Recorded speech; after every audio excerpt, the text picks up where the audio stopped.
स्तुती करतो पुन्हा एकदा प्रभूची. आजचं वातावरण अतिशय चांगलं वाटत आहे. कालपेक्षा जर आज बघितलं तर मला वाटतं लोकांनी थोडंसं मनावर घेतलं.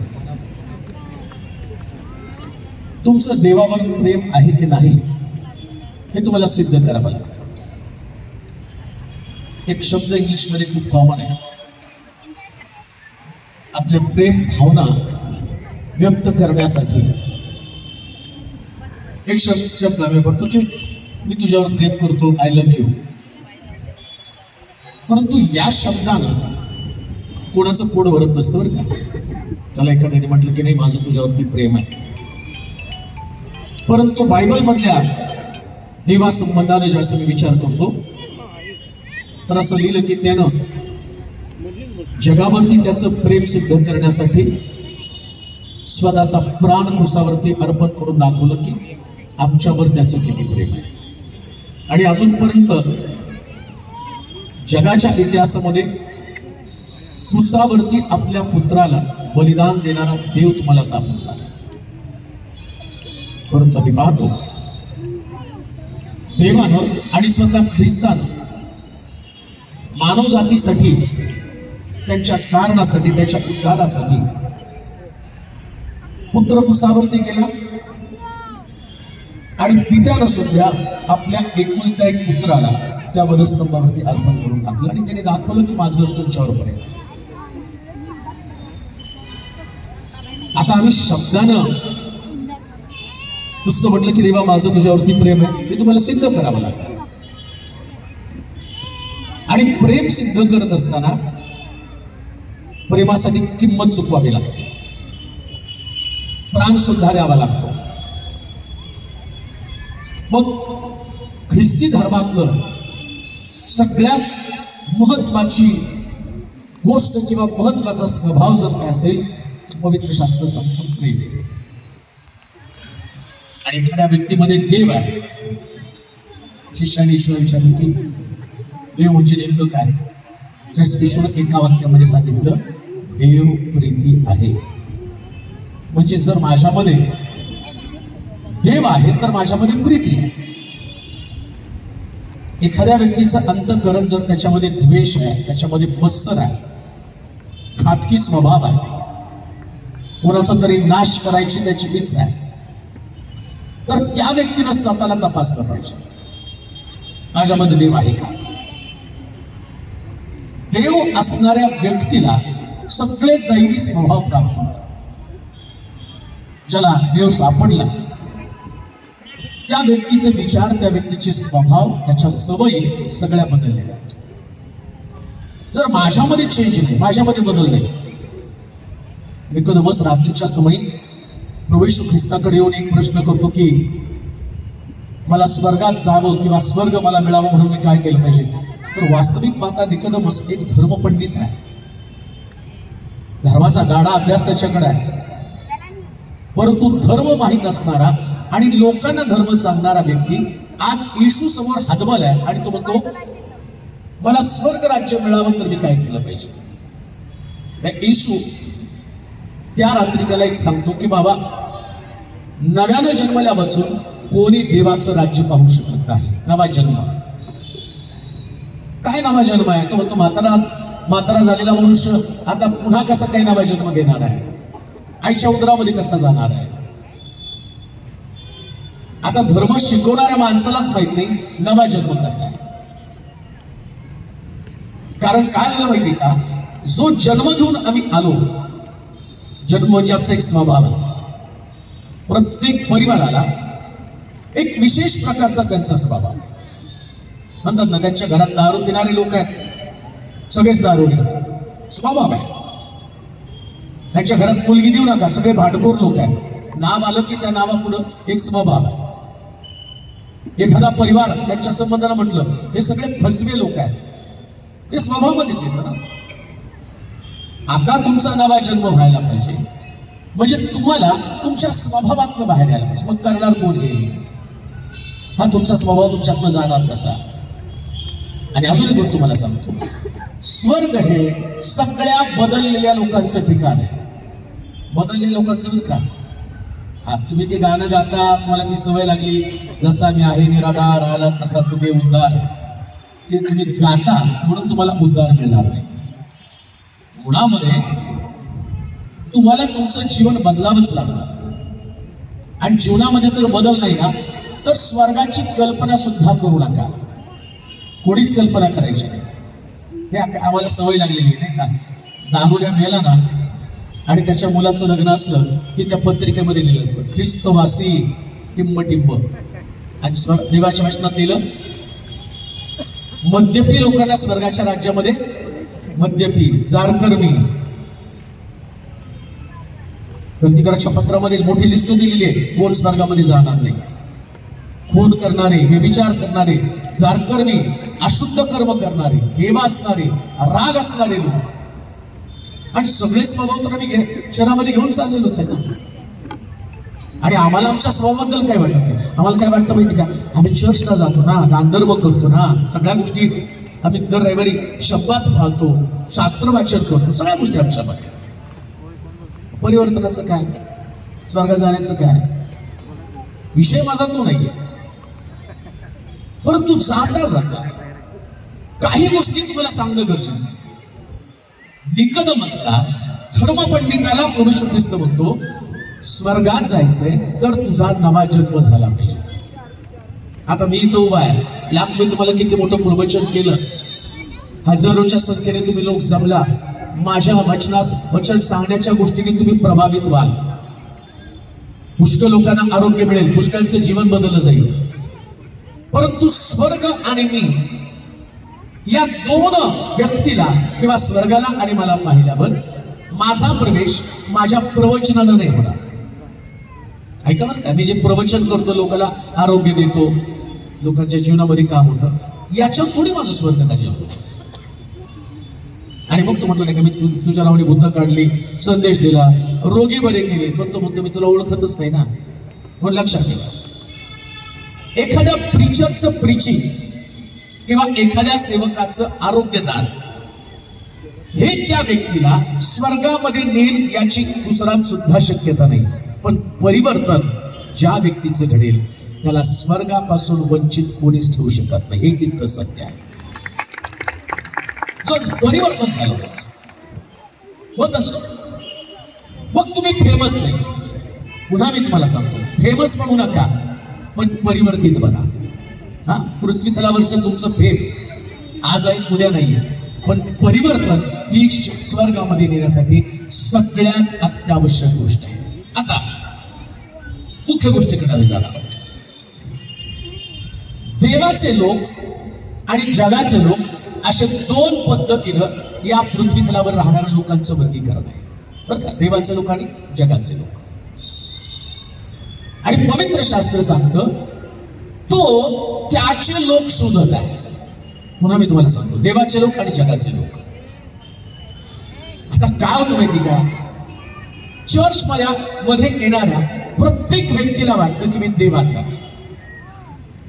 त्याला वाटतं मी देवाचा, आणि तो देवाचा असल्याचं चिन्ह काय, मी चर्च मध्ये आलो. परंतु देवाचा व्यक्ती होण्यासाठी किंवा देवानं आपला शिक्का त्याच्या डोक्यावरती लावण्यासाठी, हा तुम्ही मिस्रामध्ये सुद्धा इस्रायल लोक आले, देवानं भविष्यवाणी देऊन ठेवली होती की 450 वर्ष ते बंदिवासामध्ये जातील. आणि मग त्या भविष्यवाणीप्रमाणे इस्रायल लोक इस्रायलमध्ये दुष्काळ पडल्यावरती ते मिस्रामध्ये आले. मिस्रामध्ये आल्यानंतर असं लिहिलं त्या ठिकाणामध्ये, योसेफाला देवानं त्याच्या मनामध्ये गोष्ट घातली आणि सांगितलं त्याच्या भावंडांना, ज्यास मिस्रातला राजा तुम्हाला बोलवे तर त्या राजानं तुम्हाला विचारलं की तुम्ही कुठे राहता, तर मिस्रात म्हणू नका, मिस्रामध्ये एक गोशेन प्रांत आहे, त्या गोशेन प्रांतामध्ये आपल्याला राहायचंय. आपल्याला मिस्रात राहून आपल्याला वेगळं पण दाखवायचं, राहायचं मिस्रामध्ये पण गोशेन वेगळा मागायचं.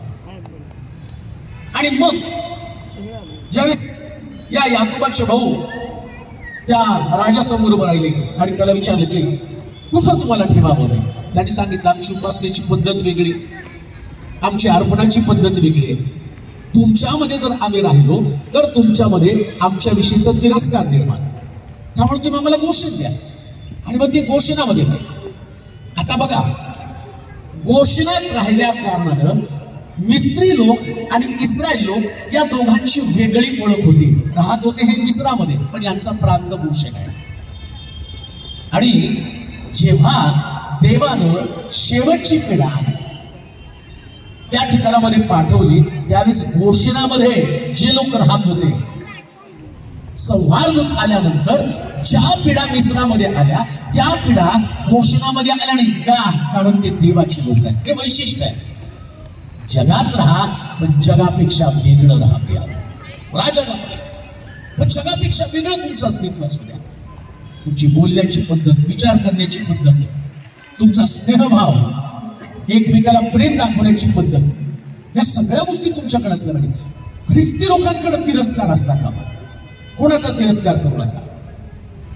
मुळामध्ये तिरस्कार करणारे लोक, त्यांच्यामध्ये हेट्रेट आहे, तिरस्कार आहे, असे लोक देवाचे लोक कधीच होऊ शकत नाही. म्हणून तर येशूने सांगितलं नाही का, जर तुम्ही माझे शिष्य आहात, ते ओळखायचं कसं? बाप्तिस्मा हे चिन्ह नाही आहे. अगं तो बाप्तिस्मा झाला म्हणजे तो शिष्य नाही. बाप्तिस्मा हे बाह्य चिन्ह आहे, पण आंतरिक चिन्ह काय?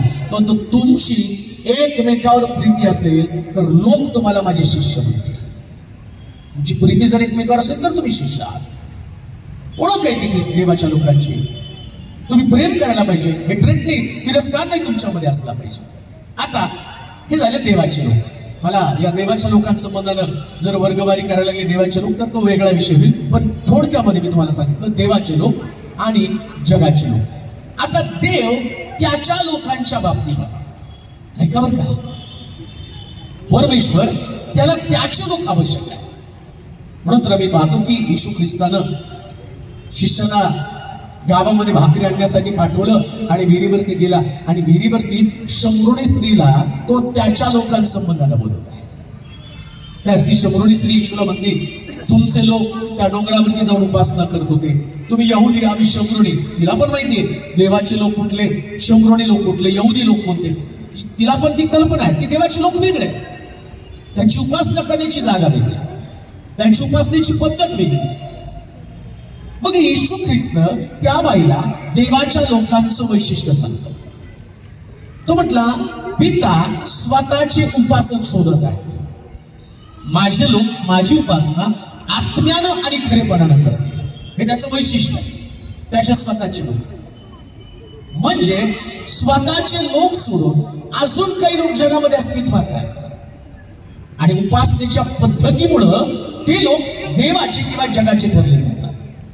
आणि आज देव त्याच्या लोकांना खास प्रकारचे आशीर्वाद देत असतो. बरं का, ऐका, तुम्ही जर देवाचे लोक बनला, द्वेष निघून गेला, राग निघून गेला, लोभ निघून गेला, व्यसन निघून गेलं, वाईट सवयी निघून गेल्या, आम्हाला आशीर्वादाची गरज. बरं, आता आशीर्वाद म्हणजे नेमकं काय आहे? आशीर्वाद ही गोष्ट तरी काय आहे? काय आशीर्वाद? आता तुम्हाला जर विचारलं एखाद्या व्यक्तीला, मी तुम्हाला आशीर्वाद द्यावा म्हणजे काय द्यावं? आशीर्वाद म्हणजे तुम्ही डोक्यावर हात ठेवला तो झाला आशीर्वाद.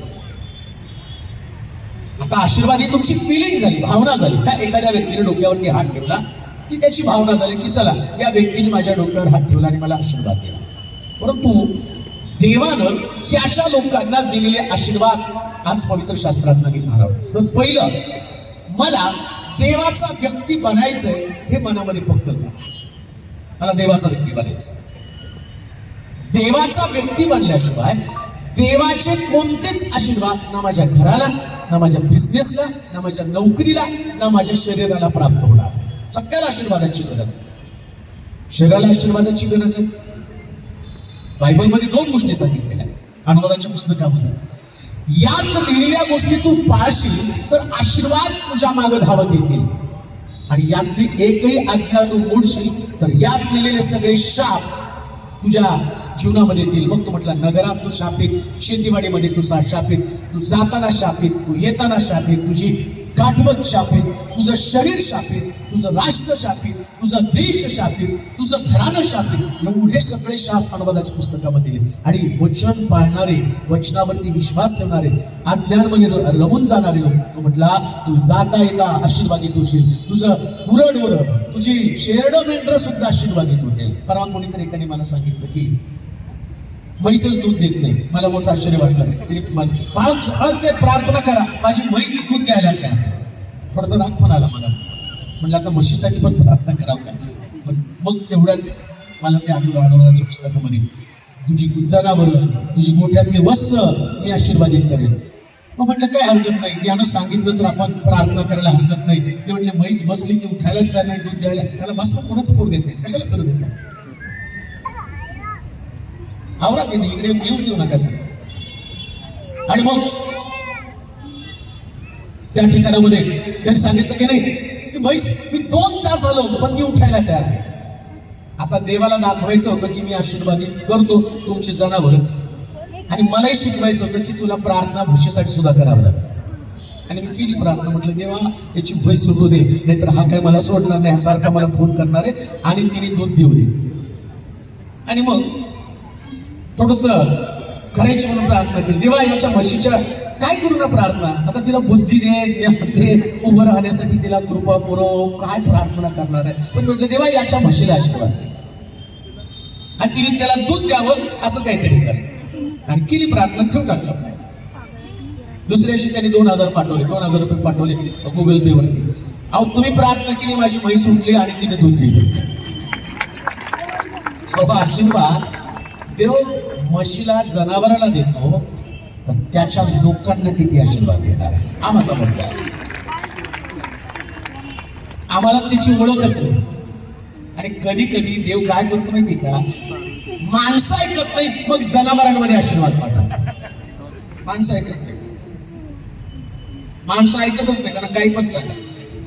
आणि मला मोठं लेवल वाटलं, तो बाबा एवढं म्हशीला उडग म्हणलं तर नाही उठली. पण प्रार्थना केल्यावर त्या म्हशीला कळलं, देवाजवळ प्रार्थना झाली, आता उठावं लागेल, आणि ती उठली आणि दूध द्यायला लागली. माणसं तशी करत नाहीत हो, एवढी हट्टी, एवढी हटवादी आहे. म्हणून सकाळी तुम्ही जर बायबल स्टडी असेल तर तुम्हाला बघत कळेल, योनाला निनिवेला जायला सांगितलं, तार्शिशला गेला, एवढा मोठा संदेश था, पण त्यानं सुद्धा आपला हट्ट सोडला. देवाचे लोक, देवाच्या लोकांचे एक वैशिष्ट्य आहे, जेव्हा तुम्ही देवाचे म्हणून जीवन जगता तेव्हा तुम्ही आशीर्वादासाठी पात्र बनता. अजून एक गोष्ट मला सांग, स्वर्गामध्ये देव नेमकं करतो का या प्रश्नाचं उत्तर तुम्हाला शोधायचं. असं लिहिलंय, इस्रायलच्या रक्षकाला झोप लागत नाही आणि तो मग करतो काय, हाही प्रश्न आहे ना. झोपत तर नाही देव, डुलकी पण घेत नाही, मग स्वर्गामध्ये देव बसून करतो काय. तुम्हाला जर नसतं, मी इकडं आल्यावर, मी कुठल्या पण गावाला गेल्यावर माझा पहिला प्रश्न असतो, बायबल स्टडी आहे का. तिथे गेलो कशासाठी माहिती का, तू हॉटेलमध्ये काय नुसतं झोपू का जाऊ. मला तुम्ही एवढे लांबून बोलवणार, मग मी सकाळी नाश्ता करणार, दुपारी कोणाच्या घरी जेवायला जाणार, आणि तिथून येऊन पुन्हा दोघा चौघाला भेटणार, आणि संध्याकाळी एक मीटिंग घेणार. मग मी करणार काय. आता मला प्रश्न पडतो की मी मधल्या काळात काय करणार. मी तो बायबल स्टडी तरी घेतो का, तर मला तुम्हाला काहीतरी द्यायचं असतं. विचार करा, देव दिवसाचे 24 तास जागा आहे, तो झोपत नाही, तो डुलकी घेत नाही, मग नक्की काहीतरी करतो. मग करतो काय तो. सॉर्टिंगचं काम तुम्हाला कळतं का. सॉर्टिंग पे जो पोस्टमन आहे, तो पोस्टमन सगळ्यांचे पत्र, कुणाची मनी ऑर्डर, त्यानंतर कुणाचं पत्र, कुणाची तार, त्याचं सॉर्टिंग करत असतो.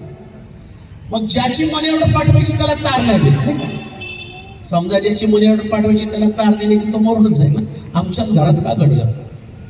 मग ज्याची तार त्याला बरोबर तार पाठवतो. मग ऐक नाही का त्याच्यात लिहिलं देवाच्या वचनामध्ये, लोक ऐन रात्री झटका खातात आणि गत होतात, लगेच निरोप येतो गेले.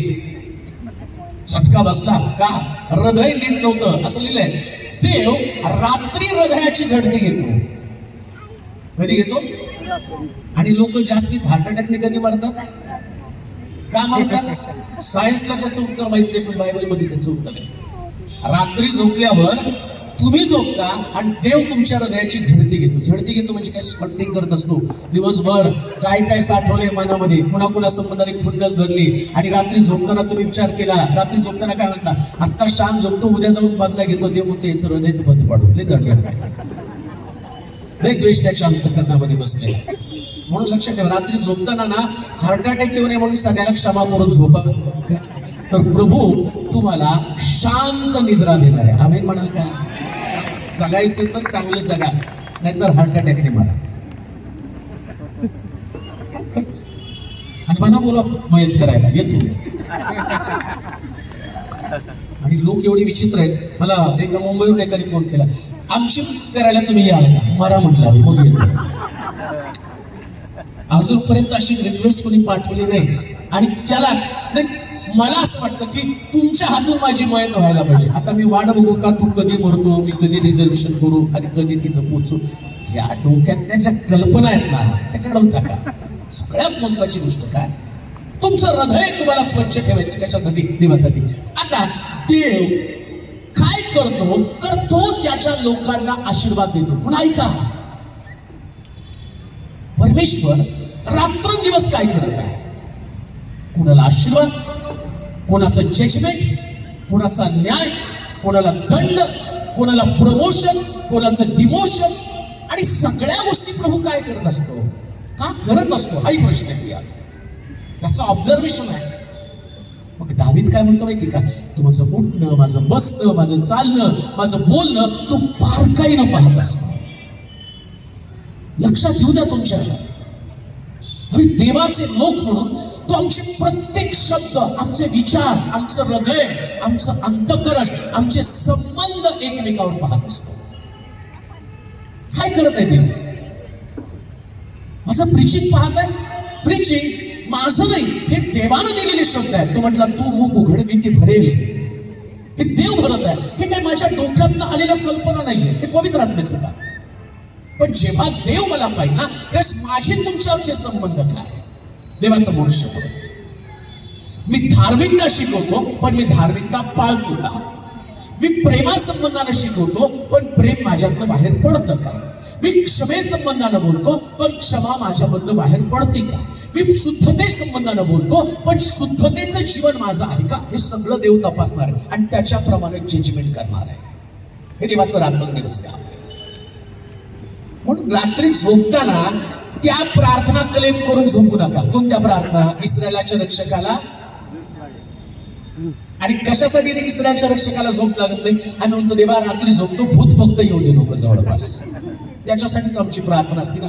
आणि प्रार्थना करतात, उशाला 2, पायथ्याला 2 देवदूत. अरे घरामध्ये वॉचमॅन सांभाळतात नाही, देवदूत फुकट मिळतात का? त्याला उशाला 2 ठेव, पायथ्याला 2 देव ठेव आणि माझं संरक्षण कर. तुम्हाला काय वाटतं? आणि तुम्ही तशी प्रार्थना करून झोपल्यावर 2 देवदूत, हा चला यांना 2 बॉडीगार्डची गरज आहे. देव होतो, जरा त्यांनी प्रार्थना केली, 2 बॉडीगार्ड, एक पायथ्याला राहा, एक उशाला राहा, आणि ढाराढार आणि झोप झाला. त्यांच्या मनामध्ये सकाळी उठल्यावर बदला घ्यायचे. देवदूत म्हणतात, छान झोप लागू दे यांना, चांगली 24 तास 8 तास व्यवस्थित झोप. कारण सकाळी उठून बदला घ्यायला जायचंय.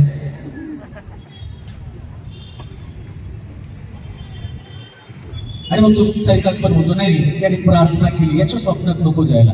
अहो तुम्ही प्रार्थना करून झोपतात, देवदूत तर येत नाही, पण त्याचे 2-4 भूत येतात आणि तुमच्या छातीवर बसते. मग रात्री तर प्रार्थना करून झोपलो होतो, मग कसं काय छातीवरती भूत बसलं? कसं काय बसलं? कसं काय प्रॉब्लेम झाला? ऐका, बायबल हे प्रॅक्टिकल पुस्तक आहे. हे प्रॅक्टिकल पुस्तक आहे. याच्यामध्ये जे लिहिलं ते तुम्हाला पाळावं लागणार.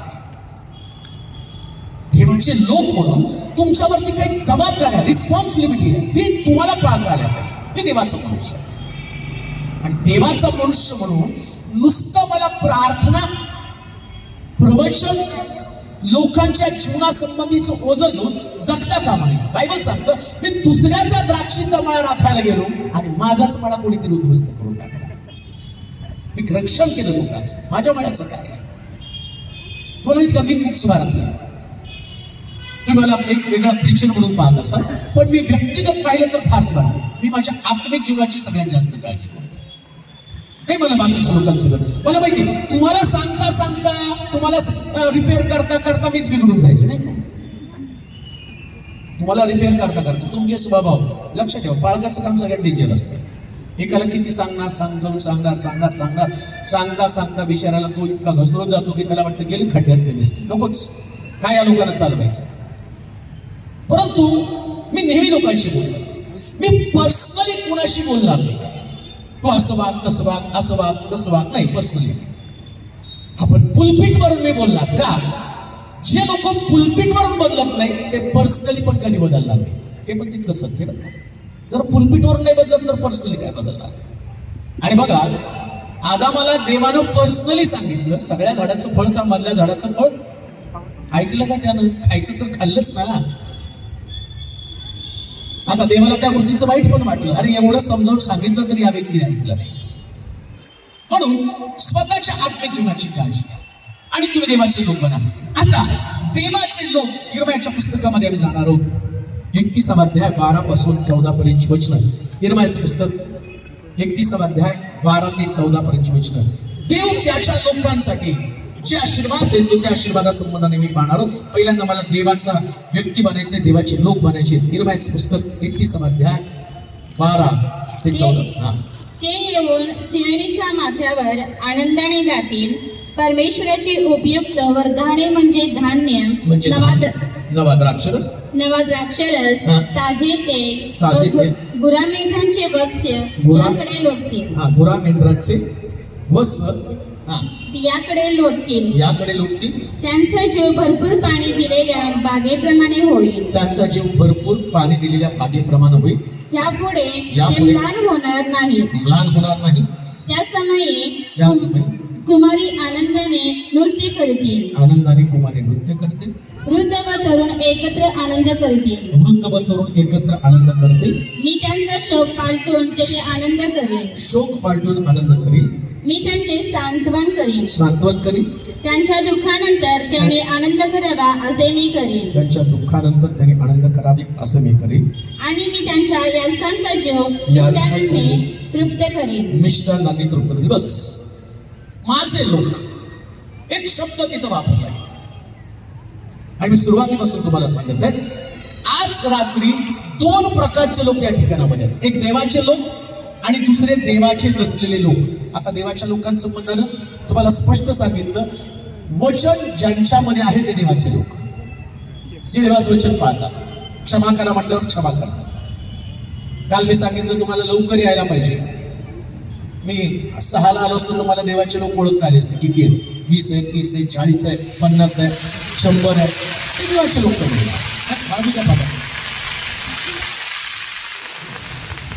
देवाचे लोक ओळखावे लागतात. जे देवाचे लोक आहेत ते देवाचे लोक देवावरती प्रेम करतात आणि देवाच्या लोकांवर देव प्रेम करतो आणि देव त्याच्या लोकांवर प्रेम करताना. ऐका आता मला माहिती मीटिंग संपल्यावर ज्या शेवटचा टप्पा या ठिकाणी सुरू होतो लोकांसाठी प्रार्थना करण्यासाठी. तुमच्याकडे असंख्य प्रश्न असतात आणि तुम्ही ते प्रश्न घेऊन येता आणि तुमची अपेक्षा का या प्रश्नातलं देवाने मला सोडवलं पाहिजे, त्या प्रश्नातलं देवाने मला बाहेर काढलं पाहिजे. सगळ्यांसाठीच प्रार्थना केली जाते, सगळ्यांसाठीच बदली केली जाते, सगळ्यांसाठीच मध्यस्थी केली जाते. तुमच्या जीवनामध्ये आर्थिक पुष्कळ शाप आहे, बंधन आहे. तुम्हाला समृद्धीची गरज आहे आणि ती समृद्धी तुम्हाला मिळावी याच्यासाठी मोठ्या आशेने तुम्ही या ठिकाणात येता. पण सगळ्यालाच आशीर्वाद मिळत नाही ना. देव पक्षपाती आहे का? देवाला तुमचं दुःख तुमचं कष्ट समजत नाही का? पण मी तुम्हाला सांगितलं ना, सॉर्टिंग करतो देव. देव प्रत्येकाला त्या ठिकाणामध्ये काय करत आहे, आलेल्या प्रत्येक व्यक्तीच्या भावना त्याच्या अंतःकरणामध्ये देवाविषयीचं प्रेम कशा पद्धतीने तो देवाला समर्पित आहे. तो येताना ज्या पद्धतीनं प्रभूवरती प्रेम करणारं त्याचं अंतःकरण असतं त्या अंतःकरणानं तो तिथे येतो का, या सगळ्या गोष्टी प्रभू पाहत आहे. आणि इथं असं म्हटलं गेलं की जेव्हा तो म्हणतो माझे लोक असतं का 12 वचन, ते येऊन सियोनीच्या माथ्यावर आनंदाने गातील. परमेश्वराची उपयुक्त वरदाने म्हणजे हा, परमेश्वराची उपयुक्त वरदान म्हणजे जे तुम्हाला उपयोगाला येतात. ऐका, वरदान अनेक आहेत, पण जे तुम्हाला उपयोगी आणि प्रत्येक देवाच्या परिवाराला उपयुक्त वरदानांची गरज आहे प्रत्येकाला. आणि एक गोष्ट मला सांगू का, मिस्त्री लोकांमध्ये इस्रायल लोक राहत होते आणि ज्यावेळेस प्रभूनं त्यांना तिथून मोशेच्या द्वारे बाहेर काढलं, तो म्हणला यांच्यावर तुम्ही राहायचं नाही, आता माझ्या बरोबर माझ्या लोकांनी डोंगरावरती जाऊन उपासना करायची. या लोकांनी गुलामगिरीमध्ये एवढे दिवस राहिले, परंतु ज्यावेळेस त्यांचा सुटण्याचा समय आला आणि त्यांना या गुलामगिरीतनं बाहेर काढण्याचा समय आला, त्यास देवानं या मिस्त्री लोकांना इस्रायल लोकांना वेगळं करून दाखवलं. तर काय म्हटलं माहिती का त्या स्त्रियांना, तुम्ही काय करा, तुमच्या शेजारी ज्या असणाऱ्या मिस्त्री स्त्रिया आहेत त्यांच्याकडे जा आणि त्यांना म्हणा तुमचे दागिने मला द्या. आणि त्या स्त्रिया गेल्या आणि मिस्त्री स्त्रियांनी काय केले, त्यांच्यातले सगळे भारी भारी दागिने. मला नाही वाटत तुमच्या घरात एखादी मोलकरीण जर असली आणि ती जर म्हटली ना, ताई आम्ही लग्नाला चाललोय, तुमचा एकदाणी सर, तुमचा चपला हार, तुमचं नेकलेस, तुमच्या बांगड्या या सगळ्या आम्हाला द्या, तर मला वाटतं की ताई जी आहे ना ती तिला रागानं तुच्छतेने बघेल. अगं माझ्या घरातून धुणं भांडीचं काम करते आणि माझे दागिने लग्नाला घालून फिरवते आणि तू सांगते का की माझे दागिने ती देणार नाही. मग त्या सगळ्या मिस्त्री स्त्रियांनी सगळ्या इस्रायल स्त्रियांना दागिने दिले कसे काय? हा प्रश्नाचा कधी तुम्ही शोध घेतला का? कसं काय त्यांचं मन तयार झालं? आणि एवढ्या या स्त्रिया वीट भाजण्याचं काम करत होत्या, गवत जमा करण्याचं काम करत होत्या, किचनचं काम. परंतु आता जर तुमची परिस्थिती पाहिली तर ते लोक बाहेर पडले आणि बाहेर पडताना ते गुलाम म्हणून बाहेर पडले नाही, तर ते समृद्ध झाले होते. त्यांच्या अंगावरती दागिने होते का? तर माझा देव काय सांगतो, माझे लोक उत्तम वरदानाने तृप्त होते. अहो त्या फटाकड्यापेक्षा तुमच्या टाळ्याचा आवाज जास्त यायला पाहिजे. कृत्रिम आहे, तुमच्याकडे नॅचरल आहे. आणि नॅचरल देवाच्या लोकांचं वैशिष्ट्य ते भारावून जाणार आहे. असं दिलंय प्रभूला, तुम्हाला मी वरदान केलं, मी आशीर्वाद केला. आणि देव ज्यावेळेस आशीर्वाद देतो ना, तर त्याचा पहिलाच आशीर्वाद कोणता माहिती का? समृद्धी. देवाच्या लोकांनी या मानसिकतेचं राहू नये. काही लोक म्हणतात नाही का, अर्ध्या भाकरीमध्ये मी समाधानी. तू ख्रिस्ती म्हणून जगू नकोस. अर्धी भाकर प्रार्थना करतात म्हणतो देवा अर्धी भाकर दे पण शांती समाधान दे. मला नाही वाटत कोण अर्ध्या भाकरीत समाधान असतं. म्हणून तर तो एलिया जो आहे ना, विधवेच्या घरी गेला आणि विधवा त्याला सांगत आहे, बाबा शेवटची भाकर आहे, माझा मुलगा खायला आणि मी खायला आणि मरून जाईल. आता एलियाने म्हटलं पाहिजे, बाई फार तुझी कहाणी कठीण आहे, तुमची साक्ष ऐकून मला रडायला लागलं. एलिया म्हटलं पाहिजे नाही का, आमचे बाळक असते तर म्हणजे असते, नाही मी जातो आणि माझ्या बायकोला सांगतो 2 भाकरी थांब, तुम्हाला एक आणि मला एक, आम्ही आपण दोघं खाऊ. आणि मग त्या ठिकाणामध्ये लोक बाळकाने जाऊन ती सिस्टरकडे भाकर घेतली आणि पास्टरनी बायकोला सांगितलं भाकरी थापली. बाळक म्हटला नाही, माझा देव समृद्ध करणारा देव आहे आणि माझ्या देवाची समृद्धी आज तुला पाहायची तर एक गोष्ट कर, ती भाकर मला आणून दे. आणि शास्त्र सांगतं विधवेनं आपल्या मुलाची भाकर आणली आणि बायबल सांगतं एकाच शब्दाच्या द्वारे, एकाच आणि कृतीच्या द्वारे देव म्हटलं ही बाई माझी आहे, ही माझी स्त्री आहे, आता हिला मी समृद्ध करणार आहे. आणि किती समृद्ध केलं माहिती का? जगात सगळीकडे दुष्काळ असताना शास्त्र सांगतं विधवेच्या घरातलं तेल संपलं नाही, तिचं पीठ संपलं नाही, तिची भाकर संपली नाही, कारण देव देवाच्या वचनात सांगतो माझे लोक समृद्ध होतील. सांगलीच्या लोकांनो एक गोष्ट ध्यानात ठेवा, परमेश्वराचं वचन तुम्हाला समृद्ध करण्यासाठी आलेलं आहे. आज रात्री तुमचं दारिद्र्य, तुमच्या घरातल्या पीडा, तुमच्या आर्थिक बंधनं निघून जाऊन तुमच्या परिवारामध्ये समृद्धी समृद्धी समृद्धी आणि समृद्धी. पण त्याचं एक गोष्ट तुम्हाला करायची, देवाचे लोक म्हणून जीवन जगा. गळ्याला सुरी लावली तरी चालेल, परंतु देवाचे लोक होण्यापासून वंचित राहू नका, कारण तो म्हटला मी समृद्धीचे आशीर्वाद तुला देणार आहे. येते का तुमच्या लक्षात? नाही सांग हो तुमच्या लक्षात असलं तर तुम्ही उठून उडून उड्या मारल्या असत्या. विचार करायचं बसलाय तुम्ही आणि कोणीतरी हळूच तुम्हाला कॉल केलाय आणि तुम्ही इथं बोलू देत नाही म्हणून हळूच खुर्ची खाली जाईल. हॅलो हॅलो हॅलो हॅलो आणि खुर्ची खाली तुम्ही टाका तिथून सांगा लवकर खाली ये. 1 कोटीची लॉटरी लागली, टीव्ही वरती नंबर आलाय, बक्षीस आपलं. गेली मीटिंग खड्ड्यात, पहिले घर गाठतात मात्र 1 कोटीचं बक्षीस लागलेलं आहे. मी तुम्हाला जे सांगतो ना की तेच आहे, ही बातमी आहे तुमच्या कानावरती. तुमचं दारिद्र्य दूर होऊन प्रभू तुम्हाला समृद्धीच्या आशीर्वाद. पण देवाचे लोक तर म्हणलं पाहिजे ना. आम्हाला वाटतं की देवाचा व्यक्ती न म्हणता मला समृद्धी मिळाली पाहिजे. काय देऊ नये का? जगातले सगळे आशीर्वाद देवानं त्याच्या लोकांसाठी ठेवले. आमेन म्हणाल का? झाडं माझी, झुडपं माझी, नद्या माझे, डोंगर माझे, पर्वत पण माझे, आणि ते म्हणतो सगळं तुम्हाला द्यायचं. बरं तो म्हणतो मला तुम्हाला राष्ट्राच्या राष्ट्र देऊन टाकायचे. हो, तुम्ही मागतात 1 BHK मिळाले तरी खूप झालं. 1 BHK मिळव म्हणून प्रार्थना करा. अरे मी तुला राष्ट्र देणार आहे. मानसिकता आमच्या ख्रिस्ती लोकांची काय, त्यांना देवाचं स्वरूप नाही समजलं. देव किती मोठा आहे, किती मोठा तुमचा देव. का देव नाही का? देव मंडळीला, मंडळीतल्या परिवाराला आणि प्रत्येक विश्वासणाऱ्या व्यक्तीला तुमची उपलब्धता तुम्ही पाहू नका. तुमची उपलब्धता पाहू नका. तुमची ओळख, तुमचं शिक्षण, तुमचं पद, तुमचा दर्जा, तुम्ही काय, तुमचं फॅमिली बॅकग्राऊंड आहे, तुम्ही कशा स्वरूपाचे लोक आहात, तुमच्या घरामध्ये, तुमच्या पिढ्यांमध्ये किती श्रीमंत आहेत, तोही विचार तुम्ही करू नका. आणि तुम्ही तुमच्या पर्सनॅलिटीचा पण विचार करू नका. तुमच्या भाषेचा, तुमच्या व्यवहाराचा, तुमच्या लोकांचा, ज्यांच्याबरोबर तुम्ही वावरता त्या लोकांचा विचार करू नका. पण मी 100% तुम्हाला सांगतो, देवाच्या वचनाचा विचार करा. देवाचं वचन याच्या पलीकडे काम करणारं वचन आहे. म्हणून ईशाच्या घरामध्ये शमूएलाला पाठवलं, सांगितलं जा ईशाच्या घरामध्ये एक राजा लपलेला आहे.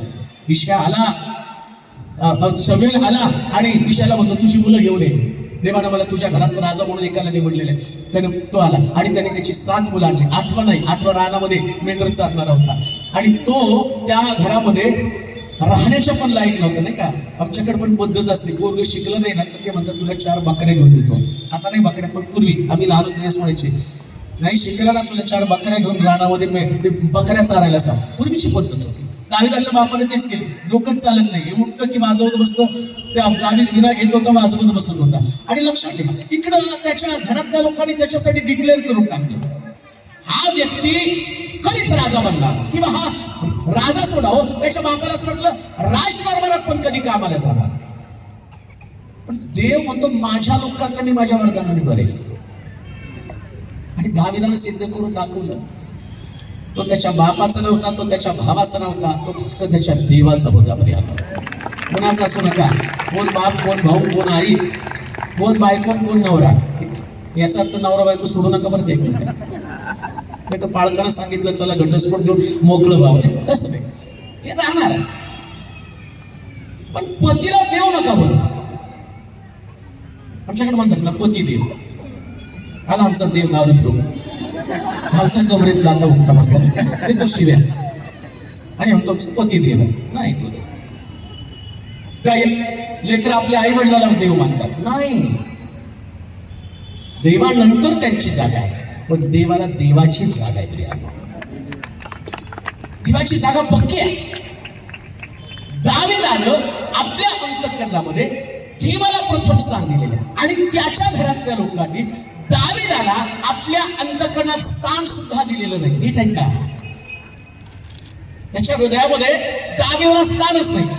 ईशाला 7 मुलं रांगेसनी उभं केली आणि इकडे शमूएल बाह्य स्वरूपावर पाहतो, म्हणतो देवा मला वाटतं हाच राजा असावा. ते म्हटलं हा राजा नाही. मग तो पुढच्या मुलाकडे गेला, देवा याच्याविषयी तर मला वाटतं हाच राजा पाहिजे. म्हटलं हा पण नाही. 1 2 3 4 5 6 7 मुलं संपले. ईशाला ते म्हटलं ना एक पण मुलगा याच्यामध्ये. मग त्यांनी म्हटलं ईशाला अजून एक मुलगा आहे का? तो म्हटलं आहे, पण तो राजाच होण्याच्या लायकीचा नाही, तो मेंढर चालण्याच्या लायकीचा आहे. आणि मग प्रभू त्याला म्हणतो बोलव त्याला. बोल तो म्हटलं ठीक आहे बोलून घे. आता तो दाविदाला विचार करा, मेंढर चालणारा व्यक्ती बाहेरून आल्यावर सगळ्या मेंढराचा त्याच्या लेंड्याचा वास त्याच्या अंगाला, आणि तो तिथं आला आणि परमेश्वर त्याला सांगतो याला राजा, तेव्हा माझ्या मनचं सांगतो का तू खरंच मला सांगत नाही, यालाच राजा करायचा आहे. काय क्वालिटी होती त्याच्यामध्ये? एकच क्वालिटी होती. ईशाची 7 मुलं गल्ल्यात त्यांच्या समोर असताना एका सण सुद्धा अंतःकरणामध्ये देवाविषयीची श्रद्धा नव्हती. त्या मुलीला बसवा, एका जागी बसवा दिला नाही, तिला एकदम कोपऱ्यामध्ये जाऊ सारखी फिरली ती मुलगी. बसव तिला, बसवा तिला, बसवा. एक पहिलं बसवा तिला, नंतर पाठवा तिकडं. आणि ती पोरं पण तिथं गडबड करतात, त्यांना मागे घेऊन गप्पा मारायला कसं लोकांपर्यंत वचन कसं जाणार? शांत करा त्यांना सगळ्या. कोण आहे तिथं बघा त्या देवाच्या वचनाकडे आपण लक्ष लावू. हा, काय घडलं तिथं? कोणती क्वालिटी होती? ज्या ईशियानं ज्या दाविदा संबंधानं सांगितलं तो राजा होण्याच्या लायक नाही, पण देवानं ठरवलं की हाच राजा असायला पाहिजे, हाच राजा पाहिजे. इथं लिहिलंय ना, देव म्हणतो माझ्या लोकांना समृद्धीचे आशीर्वाद दे. आता समृद्धी देताना मी तुम्हाला एक वाक्य बोललो, ना तुमची पर्सनॅलिटी, ना तुमची ओळख, ना तुमचं बॅकग्राऊंड देव काहीच बघत नाही. देवाला असं वाटलं नाही एखाद्याला एकदम रस्त्यावरती पडलेल्या माणसाला मला समृद्धी द्यायची. मग देवाची क्वालिटी काय? त्या व्यक्तीच्या अंतःकरणामध्ये देवाविषयीचा किती पक्का विश्वास आहे, काय डेडिकेशन आहे त्याचं देवासंबंधात. बरं ऐका बरं का, समृद्धीचा आशीर्वाद मी देव म्हटला मी माझ्या लोकांना समृद्ध करेल. दुधाचं, द्राक्षरसाचं, धान्याचं त्याला वाण पडणार नाही, एवढं समृद्ध मी करणार. काय क्वालिटी असणार आहे त्याच्याकडे? दाविदाला देवानं निवडण्याचं कारण काय? या लोकांकडं त्यांची पर्सनॅलिटी होती. कुणाकडं? 7 मुलांकडे त्यांची पर्सनॅलिटी आहे. आणि त्यांची पर्सनॅलिटी त्यांना काय सांगते माहिती का? तुम्ही राजाच्या दरबारात काम करण्यासाठी लायक आहे. दाविदाकडे पर्सनॅलिटी नव्हती, काहीच पर्सनॅलिटी त्याच्याकडे नाही. पण दाविदाकडं पर्सनॅलिटी घडवणाऱ्या देवावरचा विश्वास होता. लक्षात ठेवा, तुमच्याकडे पर्सनॅलिटीची गरज नाही, काहीच गरज नाही तुम्हाला पर्सनॅलिटीची. आता मी तुमच्यासमोर प्रीचिंग करतो, ही माझी पर्सनॅलिटी नाही. शाळेत येऊन बघा तुम्ही, सांगतो तुम्हाला जाता जाता. 9वी मध्ये मी फेल झालो होतो बरं का, 9वीत फेल झालेलो होतो. आणि पीटीच्या तासाला सुद्धा मी बसत होतो, लाज वाटायची. हात वर करा, उड्या मारा, असं करा, तसं करा. ते आवडत नव्हतं म्हणून पीटीच्या तासाला लपून बसायचो. आणि एकदाच पीटीच्या सरांनी ठरवलं, हे पीटीला थांबत नाहीत ना, यांना बरोबर शोधून काढायचं. आणि आमच्या शाळा जी जनता शिक्षण संस्था औंधमध्ये शाळा होती, आणि आम्ही काय केलं, बस स्टॉपवर बसलो आणि सरांनी तिकडून बघितलं. ते म्हटलं बघा बघा तिथं बसले ते पीटी बुडवणारे. आणि ते सर आले की नाही, आणि त्याला गोल गोल गोल गोल गोल गोल फिरायला सापडायचंच नाही म्हणून. आणि त्याने पकडलं आणि स्टेजवरती नेलं, सगळ्यांसमोर एवढा अपमान केला, हे पीटी बुडवणारे, पीटी बुडवणारे, कुटी बुडवणार. बरं शाळेत सुद्धा बसल्यावर एकदम सगळ्यात कोपरा का? सरांनी प्रश्न विचारले तर आपण उत्तर सांगायचं नाही. नेमकं शाळेत सर एवढे डांबरट असतात ना, ज्याची मान टेबलाखाली त्याला सुटत सांग उत्तर. ही आपली पर्सनॅलिटी असते. आणि देव अशाच पर्सनॅलिटीच्या व्यक्तींना म्हणतो नाही, तुमचं जर डेडिकेशन असेल, देवाप्रती तुमची श्रद्धा असेल, तर माझी समृद्धी मी तुम्हाला देईल. तुम्ही तुमच्या पर्सनॅलिटीकडे पाहू नका, काहीच तुमच्या पर्सनॅलिटीकडे बघू नका. पण लक्षात घ्या, दाविदा संबंधानं ते म्हटलं की हा माझा मनुष्य आहे. काय क्वालिटी होती दाविदामध्ये की हो म्हणतो हा माझा माणूस. ते अंतःकरण त्याच्या भावांकडे नव्हतं का? ते अंतःकरण बाकीच्या लोकांमध्ये नव्हतं का? का दाविदाला देवानं शोधलं? त्याच्याकडे देवाचं अंतःकरण होतं. प्रिय, तो सामान्य माणूस आहे, पण देवाचं अंतःकरण त्याच्याकडे. दावीद एका स्त्रीकडे त्याची नजर गेली, तो सामान्य व्यक्ती आहे. अभिषेकानं बदलला, अभिषिक्त देव ज्याच्या संबंधानं बोलतो की तो माझ्या हृदयातला व्यक्ती, तो सुद्धा पापामध्ये पडला. म्हणजे देव तुम्हाला सांगतो की तो काही अति प्रतिभावान अशा प्रकारचा व्यक्ती नाही, फार पवित्र, फार शुद्ध अशा प्रकारचं पण त्याचं जीवन नाही. पण देवाचे स्वभाव त्याच्या अंतःकरणामध्ये जे देवाला प्रभावित करतात. देव तुमच्या स्वभावानं प्रभावित होतो बरं का, तुमच्या प्रार्थनेनं नाही प्रभावित होतो. किती पण मोठी प्रार्थना करा. म्हणून तर येशू ख्रिस्ताने ते प्रार्थनेचं उदाहरण दिलं नाही का. एक पापी माणूस प्रार्थना करतो आणि एक पुरुषी प्रार्थना करतो. तो पुरुषाची प्रार्थना देवालाच ऐकवतात. बरेच लोक देवाला ऐकवतात तशी प्रार्थना की चर्चमध्ये प्रार्थना. मी याच्यासारखा नाही, मी दान धर्म करतो, मी शब्दात पाळतो, मी उपवास करतो, सगळं करतो. देवाला सगळं माहिती बरं का तुम्ही काय करतात काय नाही. बघा काही लोक प्रार्थना करतात, देवा तुला तर माहिती यशाच्या पुस्तकात नसले, देवा तुला तर माहिती आणि याच्या पुस्तकात नसलेले. अरे सगळं बायबल मी तुझ्याकडे लिहून दिलं, तुम्हाला शिकवतो का? असं आहे तसं आहे. आम्ही आमच्या प्रार्थनेमध्ये, तुमची प्रार्थना देवावरती प्रभाव टाकणार नाही, पण तुमचं व्यक्तिगत जीवन, तुमचा स्वभाव देवावरती प्रभाव टाकतो. प्रभाव टाकतो. काय प्रभाव टाकला देवाला? उगाच राजा नाही केला. ज्या दिवशी राजा झाला ना त्या दिवशी शाऊल त्याच्या मागं वेड्यासारखा लागला, या राजाला मारून टाकावं, त्याला उद्ध्वस्त करावं. आणि त्या शाऊलानं आटोकाट प्रयत्न केलेला मारून टाकण्याचे. शेवटी थकून भागून एका गुहेमध्ये शाऊल आणि दावीद दोघं एकाच गुहेमध्ये आले आणि दावीदाला कळलं आता शाऊल त्या गुहेमध्ये, दावीद गेला आणि त्याला त्यांनी मारलं नाही, फक्त त्याच्या झग्याचा काठ कापला आणि त्याला सांगितलं, महाराज मी तुमचा शत्रू नाही, देवाने तुम्हाला माझ्या हाती दिलं, पण अभिषिक्त असल्यामुळे मी राजावरती हात चालवणार. ही क्वालिटी आहे जी देवावरती प्रभाव टाकणारी क्रिया. कोणाचं हात करावं, शत्रू बरोबर शत्रुत्वानं वागायचं नाही. शत्रुत्व असणाऱ्या व्यक्तीबरोबर सुद्धा देवाचं हृदय घेऊन वागणारा व्यक्ती समृद्ध होतो. क्रिया ते देवाचे लोक आहेत. काय देवाच्या लोकांचं वैशिष्ट्य? तुम्हाला जगामध्ये कोणीच शत्रू नाही आणि तरी सुद्धा शत्रुत्व ठेवलं तरी देव काय म्हणतो माहिती का? जशी आपल्यावर तशी आपल्या. आणि त्याच्या पलीकडे जर म्हणतो शत्रूवर सुद्धा देवाला माहिती आमचे लोक जे आहेत ना, कुठं तरी कंसात ब्रॅकेटमध्ये एक शत्रू ठेवून जगणारच आहेत. म्हटलं नाही, जे शत्रू आहे त्याच्यावर पण तुला प्रेम करावं लागेल. जर समृद्ध व्हायचंय ना तर शत्रुत्व अंत करून टाका. एंड. त्याच्याशिवाय नाही समृद्धी होणार. दावीला मध्ये की क्वालिटी होती की त्यानं शत्रुत्व ठेवून नाही सगळं. परिवर्तनाची सुरुवात काय माहिती का? व्यक्तीचं अंतःकरण बदलतं. आज रात्री मी तुम्हाला सांगतो, त्याच्या लोकांना देव समृद्धीचे आशीर्वाद देतो. काय समृद्धीचे आशीर्वाद? परत वाचा बघा 12व्या वचनामध्ये. ते येऊन सिंहणीच्या माथ्यावर आनंदाने गातील. परमेश्वराची उपयुक्त वरदाने म्हणजे धान्य, नवा द्राक्षरस, ताजे तेल व गुरामेंढरांचे वत्स्य याकडे लोटतील. त्यांचा जीव भरपूर पाणी दिलेल्या आता पहिलं समृद्धी म्हटलेलं आहे. समृद्धीमध्ये देवानं काय सांगितलं? धान्याची भरपुरी, द्राक्षरसाची भरपुरी, गुरढोराची भरपुरी. तुमची गुरढोरं तुमच्याकडे येतील म्हटलेलं आहे त्या ठिकाणामध्ये. म्हणजे लक्षात घ्या, जेव्हा देव देतो ना त्या देवाला सगळं भरपूर द्यायला आवडतं. आम्ही म्हणाल का? जरा जोरात हो. देवाला काय द्यायला आवडतं? सगळं भरपूर. म्हणून देवाकडे येणाऱ्या व्यक्तीनं भरपूर मागायचं तर देवाकडे यायचं. बरेच लोक देवाकडे येताना त्यांना सांगतात देव देईल का नाही. मला आठवतं कोरोना काळामध्ये एका तरुणानं माझ्याकडे प्रार्थना विनंती केली. म्हटलं माझं जॉब गेलेला आहे, 20,000 रुपयाचा जॉब मला होता, आता मला जॉबची गरज आहे. आणि त्याचं क्वालिफिकेशन पाहिलं, अतिशय क्वालिफाईड तरुण. तो म्हणतो ऍटलिस्ट मला 15,000ची तरी नोकरी मिळाली पाहिजे. 20,000ची नोकरी केली त्याची आणि त्याची अपेक्षा काय? तो 15,000ची तर. आता कोरोनामुळे नोकऱ्या गेल्यात सगळ्यांची. मला फर्स्ट माझ्यासाठी प्रार्थना करा. मी हतबल आहे, 2 वर्ष माझ्याकडे जॉब नाही आणि आता पुष्कळ ठिकाणातले माझे EMI मला भरायचे आणि त्यामुळे माझ्याकडे पैसे नाही. आणि तुम्ही प्रार्थना करा की मला ऍटलिस्ट 15,000ची नोकरी.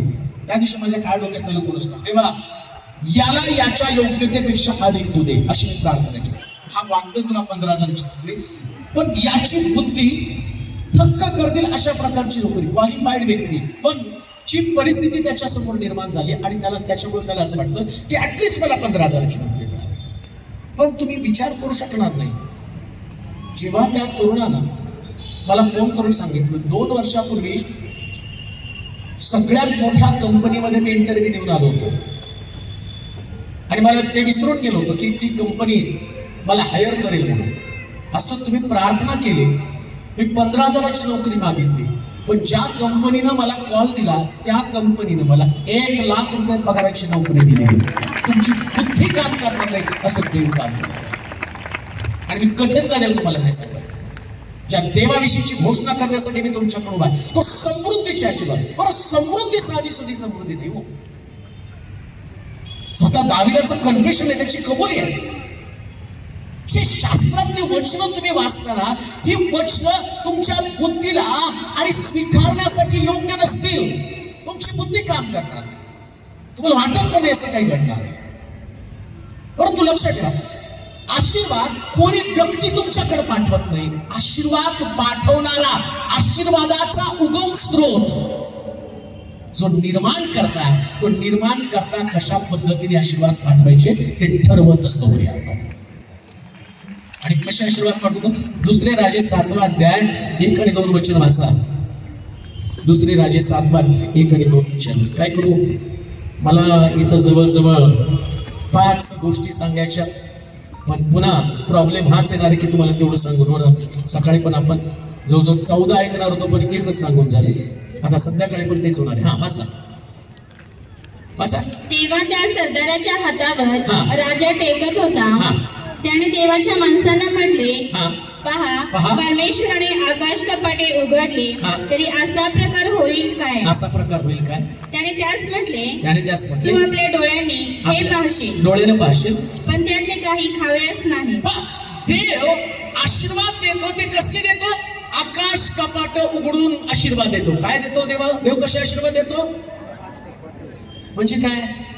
तुमचं कपाट गोदरेजचं, पत्र्याचं असतं नाही का, कोणी गोदरेजचं म्हणायचे, पण आपली ऐपत तेवढी नसते. 40-45 कपाट घेण्याच्या ऐवजी आम्ही लोकल घेतो. स्टार नाही का, आमच्या सोलापुरात स्टार आहे. 8,000 भलं मोठं असतं.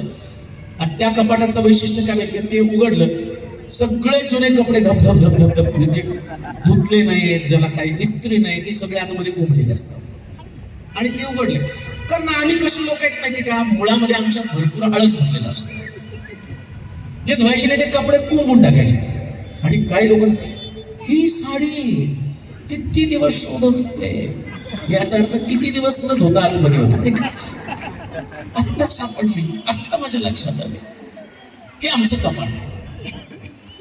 आणि एखादा पाहुणा जर घरामध्ये आला, त्या कपाटाकडे गेला, नको नको नको, तिथं नको, इज्जतीचा फालुदा सगळं सगळंच उघडं आहे. मला काय क्वालिटीचे लोक तुम्ही आहेत. सगळ्यांकडेच आहे, का कोणी कोणाकडे गोड दाखवू नका. मला घेऊन चला तुमच्या घरात, पहिले मी तुमच्या कपाटात रोखतो. दूध का दूध, पाणी का पाणी, बरोबर होऊन जातं. हे कपाट आहे तुमचं. मी देवाच्या कपाटासंबंधी बोलत आहे. जेव्हा तुमच्या कपाटातनं काहीतरी निघतं, ते तुम्हाला खालीमान घालायला लावतं. पण देव ज्यास कपाट उघडतो, त्यास देवाच्या लोकांचं दारिद्र्य दूर होतं. देवाच्या लोकांचं दारिद्र्य दूर केलं जातं. आणि कपाट देवाचं किती मोठं माहिती का? आकाशाचं कपाट. कुठलं कपाट आहे? स्टार किंवा गोदरेज नाही, आकाश. आणि तो मनुष्य काय म्हणतो? बरं, त्यावेळची परिस्थिती काय? शमुरणाभोवती शमुरणी लोकांनी वेढा मारलेला आहे. त्या राजानं त्यांच्यावरती वेढा मारला. त्यांची परिस्थिती काय? कबुतराची विष्ठा 5 रुपये पावशेर. कबुतराची विष्ठा म्हणजे कबुतरानं नाकारलेल्या गोष्टी त्याच्या शरीराने टाकलेली ती दुर्गंधी. आणि ती दुर्गंधी लोक 5 रुपये पावशेरने खात होते. आणि गाढवाचं डोकं 45 रुपयाला गाढवाचं डोकं. कबुतराची विष्ठा खात होते. कबुतराची विष्ठा. आता विचार करा, त्यावेळेस देव त्या लोकांना म्हणतो की आता मी उद्या जबर स्वस्ताई करणार. आता हा व्यक्ती काय म्हणत आहे? देवानं जर आकाश कपाट उघडले तर एवढी जबर स्वस्ताई होणार नाही. नीट ऐका. आज रात्री कदाचित तुम्ही ती व्यक्ती असाल. लोक तुमच्याकडे पाहून म्हणतील, आकाश कपाट उघडले तरी सुद्धा तुमच्या घरात एवढी समृद्धी येणार नाही. पण देवाचा दास या नात्याने जबाबदारीने मी सांगतो, ज्यास देव आशीर्वाद द्यायचं ठरवतो, त्यास लोक तोंडात बोट घालतील एवढे आशीर्वाद तुमच्या घरामध्ये, तुमच्या परिवारामध्ये निर्माण करत असतात. ऍक्सेप्ट करा, स्वीकारा हे सत्य. आणि देवाला नेहमी चमत्कार करण्यासाठी, समृद्ध करण्यासाठी असेच लोकल लोक आवडतात. आम्ही म्हणाल का? देवाचं डोकं फिरलं नाही. एक दिवशी फिरता फिरता अब्रामाच्या दारात गेला आणि अब्रामाला म्हटला, काय चाललंय अब्रामा? सगळं ठीक आहे, उंट, गाढवं, गुरं, ढोरं, सोनं चांदी सगळं दिलंय, पण ही प्रॉपर्टी आता चाकराच्या नावावर करून जायचंय. तेवढ्या देव म्हटलं, ठीक आहे, तुझ्या बायकोला बोलू, तिला आशीर्वाद देणार आहे. आणि तेवढ्यात अब्राम म्हणतो, माझी बायको 85 वर्षाची म्हातारी, तिचं गर्भाशय बंद झालेलं आहे, पण तो देव आहे. त्याच्या डोक्यात मी सांगितलं तुम्हाला, सारखं बघत असतो कुणाला तरी वेड्यात काढावं म्हणजे कुणाला तरी काहीतरी असं दाखवावं की लोकांना समजले काय वेड्यासारखं बोलायला लागले, वेड्यासारखं बोलायला, याच्याकडनं काय घडणार आहे. आता कुणी तर अब्रामाने जाऊन तिथं गल्लीमध्ये सांगितलं असतं, देवाने सांगितलं माझी बायको प्रेग्नेंट, म्हातारीचे दात पडले, केस पाडले झाले, गालपाड आत गेले, अरे आता काय हिला लेकरू होणार आहे. पण देवाचं काम तेच आहे, जिथं नाही तिथं निर्माण करणं, लोकांसमोर नेणं, दाखवते देव आहे. त्याच्यासाठी देव कोणाला निवडल सांगता येत नाही, पण देवाची निवड परफेक्ट. बरं, ही गोष्ट बायबलमध्ये सांगितली, अजूनही जगात घडत आहे. हो, आठवतं आमच्या चर्चमध्ये जास्त एक भाड्याचं चर्च होतं, त्या चर्चमध्ये मी चर्च संपल्यावर लोकांना समोर प्रार्थनेसाठी पुढे बोलत होतो. बरेच लोक आले. एक बाई त्या ठिकाणात प्रार्थनेला आली, पांढरे केस, सुरकुतीला घेऊन समोर आली. तिच्या जवळ जाऊन म्हटलं, तुझी प्रार्थनेची विनंती काय? ती म्हटली, तिला येशू माहित नव्हता, ऐकलंय तुमच्या बायबलमध्ये की सारेला म्हातारपणे देवाने मुलगा दिलेला आहे. मग म्हटलं, मग नाही, तुम्ही माझ्यासाठी प्रार्थना करा, देवाने मला लिहून द्या. मी तर कपड्याला हात मारला, तर मी कुठं देवाचा दूत. बायबल मधली घटना तेव्हा वाचली. आता या घटनेत हेच मला कोणीच पकडतील आणि माझ्याकडनं प्रार्थना करून गेलं, मला कुठं माहिती. ती म्हटली, नाही करा प्रार्थना. आणि मी तिच्याकडे बघितलं, म्हटलं, अरे तिचे सगळे केस पांढरे, एक सुद्धा शोधून पण तो काळा सापडायला लागले आणि तिच्यासाठी आता प्रार्थना करायची. मी माझ्या मनामध्ये पण प्रश्न आला, आता या वयात लेकरू घेऊन करणार काय, खेळवणार कसं, मोठं झाल्यावर त्याला वाढवणार कसं, मोठा प्रश्न माझ्यासमोर. पण केली प्रार्थना. म्हटलं, देवा हिच्या विश्वासाप्रमाणे, मला काय प्रार्थना तर करायची, बाकीचं काम देवच करणार आहे ना. मी केली प्रार्थना आणि म्हटलं, देवा हिच्या विश्वासाप्रमाणे. त्याच्यानंतर मी म्हटलं की परत ती बाई चर्चला पण दिसायला नको, कारण ती सारखी दिसणार आणि माझ्या प्रार्थनेला चॅलेंज करणार की तुम्ही प्रार्थना केली, अजून काही माझं पोट वाढलेलं नाही. 1 महिना, 2 महिने, 3 महिने ती चर्चला दिसत होती, अचानक बंद झाली. म्हटलं, बरं झालं बंद झाली, आपलं टेन्शन गेलं. त्यानंतर 1.5 वर्षाला ती आली आणि आल्यानंतर ती चर्चमध्ये माझ्या समोर आली. म्हणजे मला ओळखलं. म्हटलं, नाही,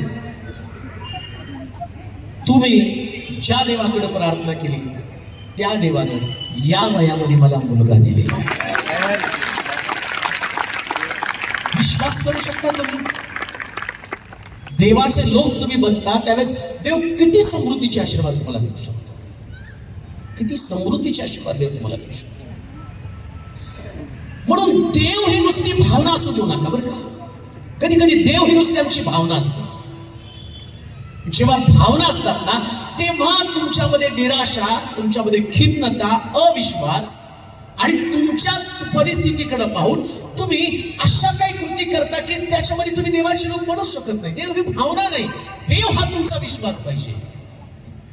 हा विश्वास असला पाहिजे, एक स्ट्रॉंग विश्वास, जबरदस्त विश्वास. या विश्वासामध्ये ज्या कठीण गोष्टी आहेत त्या कठीण गोष्टी देव सहजपणे शक्य करतो. याला तुमचा स्ट्रॉंग देवाविषयीचा भरोसा म्हटलेला आहे. मग त्याच्यामध्ये ना तुमचं शिक्षण महत्वाचं आहे, ना तुमची पर्सनॅलिटी महत्वाची,